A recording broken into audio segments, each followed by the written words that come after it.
Okay, hey, what's going on? My name is Yev. I'm a GI pathology fellow at the Beth Israel Deaconess Medical Center, and I'm gonna try recording some videos here and there of like super duper cool cases. So this is like an old case. I forgot the age and the gender. I think maybe like middle-aged female, and this is a hepatic resection. The reason they did a hepatic resection in this case was because they were worried about like this mass in the left lobe of the liver, which they were concerned for like cholangiocarcinoma. So it was pretty worrying. It was kind of big, maybe like at least like 5 or 6 centimeters or so. So they went in and they resected this mass. So this is what it looks like on histology, but let's look at it grossly. So check this out. Here's like, the liver parenchyma, and then when we serially sectioned it, you're seeing these like, you know, ducts and stuff. It doesn't really look like cholangio grossly because it doesn't look like super duper fibrotic or anything. And then when we laid out the slices, you could see that there's like, liver parenchyma here, and then on higher power, like again, and let's go even higher, you're seeing these like almost like ducts or bile ducts or some sort of ductules um, involving the whole stroma. And there's a lot of them actually here. There's a ton. So that's what we section, and there's even like a little cyst here, and that's kind of important because that's one of the features of this lesion. It's not the feature, but it's one of the features, like a cystic lesion where it looks like it's a cyst here. But anyways, we submitted sections, and here you could see on low power, it's we got the normal liver parenchyma here, and it's pretty normal. So I won't spend too much time here. There's no significant pathology there. And then it transitions into this kind of really unique thing, and I've actually never seen this before. I never even heard about this entity before. So that's why this case is so unique to me, because you're looking around on this, and it doesn't necessarily look like cancer right away. It doesn't strike you as malignant. It just looks like these type of just like little islands of like proliferation, and then you get higher on some of them, and it looks quite amazing because it's like these ductular-like epithelium. These look like little bile duct donuts. The glands look pretty relatively well organized. Like some of them are like atypic and reactive just because of like probably the inflammation or because of the structure of what it is. There's lots of like hemorrhage in the background. There's hemosiderin showing that there's been bleeding, and these macrophages are eating up the blood, I guess. And but then you kind of find these areas here. Like check that out. Like that's not a bile duct, right? That is it looks like a vessel. We got some blood. We got some thickened maybe intima or media or so on. So it looks pretty juicy.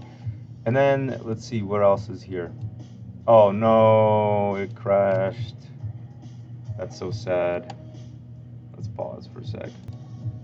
Okay, we're back. It's not crashed. It might crash again, but because I've been having computer trouble recently. But yeah, I highlighted that because that's a vessel. Look how like lobular it is and stuff. And apparently these kind of cases are pretty rare. Um, Again, another vessel here. So we're seeing this abnormal vascular kind of reaction pattern, weird vascular vibes going on. And then, again, it's a very, very interestingly kind of homogeneous type of pattern too, which is super duper cool. And let's see. And then what's actually super duper cool too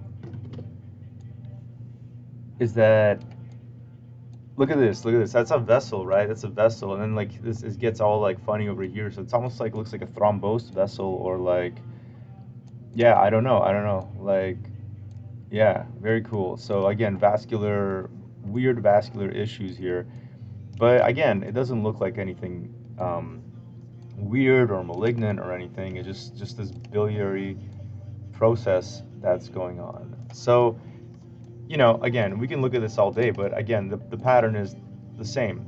Bile duct proliferation, inflammation, some vascular funny areas. Again, another huge thick artery over here, or vessel, probably artery. And then, some kind of like collagenous myxoidy stroma right here. So that's pretty cool. And then, anyways, and then we don't really see like intervening normal liver parenchyma anywhere. Maybe some here. That's kind of a possibility here. So, anyways, let's go look at some papers that I found about this entity. So this thing is actually, so we signed this out descriptively, um, and yeah, it was signed out descriptively, showing kind of like, um, uh, let's see, yeah, it was signed out descriptively, and just kind of this, saying like consistent, or raising the possibility of this entity, because saying that the histologically it fits with this entity. Um, so yeah, let's see. I think I might have the report somewhere here. Yeah, let's. Oh yeah, this is another abstract that talks about this entity, but it's not published, just an abstract. So yeah, it was just signed out like this, basically, no malignancy, descriptive, and then raising the possibility, um, that it could be vascular origin. We didn't feel like we wanted to commit to a specific entity in this, but the papers that we were reading about this case when we encountered, because again, it's a pretty rare situation. So there's been a few papers that were published about this. One of these, I think it's from, yeah, this is from John Hopkins.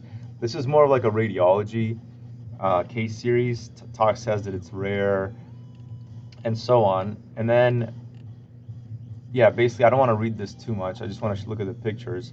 This is what the radiology looks like, and that's kind of what we saw in radiology too. We saw like the liver, probably like a little bit of hypertrophic liver, and then boom, you get this guy right here, this like big guy right here. That's all like fibrotic, right? Like all of this is fibrosis, fibrosis, and then they resected it, or I guess this is the 3D image. But anyways, so yeah, when they resected it, they got something that looks like this. Ours looked similar, but our pictures are, let's see, ours are already like after fixation. So that's what it looks like after fixation. And then histologically, though, this is a really good paper by author Singhi with Michael Torbenson, some heavy hitters in GI pathology. This was published when they were over at John Hopkins. And some of the cool stuff they talked about, they're like, this is a pseudotumor. They found 18 cases. I wish they would say like over how many years or institutions. But anyways, the fact that they were able to, get only 18 cases, it says that it's pretty rare. Female predominance, most are subcapsular. They ranged from 2 to 10 cm.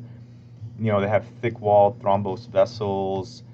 They have like stages of their fibrosis. They can have like early lesions, which is like collapsed hepatic parenchyma, preservation of portal areas, occasional islands of residual hepatocytes. Ours I think was a little further advanced than that, because we didn't have that much parenchyma.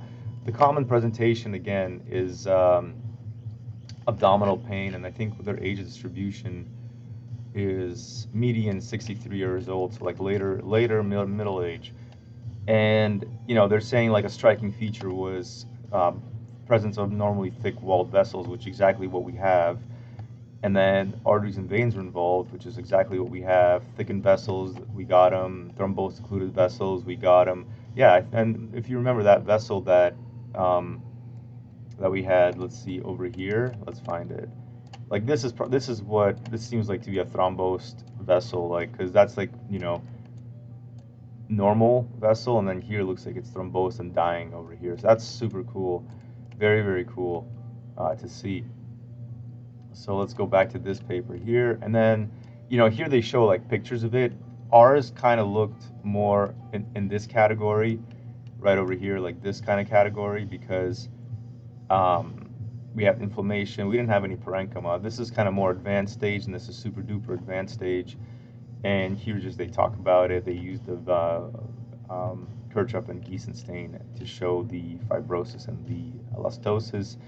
Again, they're showing here one like a large abnormal vessels. Let me get the drawing going. Abnormal vessels, biliary cysts. There's also present. This is when the biliary cyst ruptures, and there's like this CD68 positive macrophages that come and eat up the bile, because bile is like I think it's toxic to cells. And then let's see if there's any more pictures. Yeah, this is kind of what we saw. I don't know why this line is here. but you can see this kind of nodular liver area. This is pretty sweet. I mean, oh no, it crashed. That is my computer's on a struggle bus. And then let's see. What's cool here, I guess, it's kind of fun, is yeah, again, they kind of like this chondroidy, mixoidy matrix. They showed a vessel, they showed trichrome, there's no fibrosis. They did reticulin here, and they're like, yeah, there's lots of reticulin fibers, which is super duper cool. And then this is pretty cool because they did vimentin, these cells, they stained with vimentin, whatever these cells are. I wonder if they did a keratin to see if they're like epithelial cells. But anyways, the TLDR here, which is kind of fun, is that this is probably caused by some sort of elastin or production because of injury, and it's like an injury response mechanism possibly. That's what they're talking about. They saw abnormal blood vessels in all the cases, and raising the possibility of ischemic findings leading to like some sort of regeneration stuff. They also talked about this similar thing, elastic polyposis. Oh my God, it crashed. That is again double sad. Elastic polyposis again. This is from Washington D.C. area by Christine Hobbs. They looked at 13 cases, and if you scroll down to the pics, they look like this, and like on histology, this is from the pedunculated colon polyp, and then when you look at it again, it's got that mixoidy vibes, mixoidy form, and that's pretty cool too because it's these authors are saying that it's a similar type of process that's going on, and the yield here, the high yield only, high yield only, is that there's a differential diagnosis for the pseudotumors. It could be like cystic disease of the liver, amyloid, which is just true. It kind of looks like that. It could be epithelial hemangio endothelioma, and for it could be cancer-associated elastosis, which something that like stroma of cholangiocarcinomas can have, and metastatic adenocarcinoma can have this elastotic change. So that's why, like in our case, that's what they were surprised. That's what they're suspicious of. But I guess the TLDR, in summary, segmental atrophy of liver and allostosis present and underrecognized. So it's a pseudotumor. It's a pseudotumor of the liver, associated focal vascular injury of the liver, and characterized by subcapsular location. And yeah, this is again very, very cool case. Very cool, very rare. I may not see this ever again. Who knows? But maybe I will. But again, very, very cool case. Large vessels, bile duct like proliferation almost, lots of inflammation. Inflammation's kind of mixed. Like we got lymphs mostly, probably some rare plasma cells here and there. There's one right there. Yeah, very neat case. Cool, very cool. Thank you for watching, and yeah, hit that like and subscribe button. I'll try to get more videos of these out of here. So over time, as I encounter super duper cool cases. Thanks.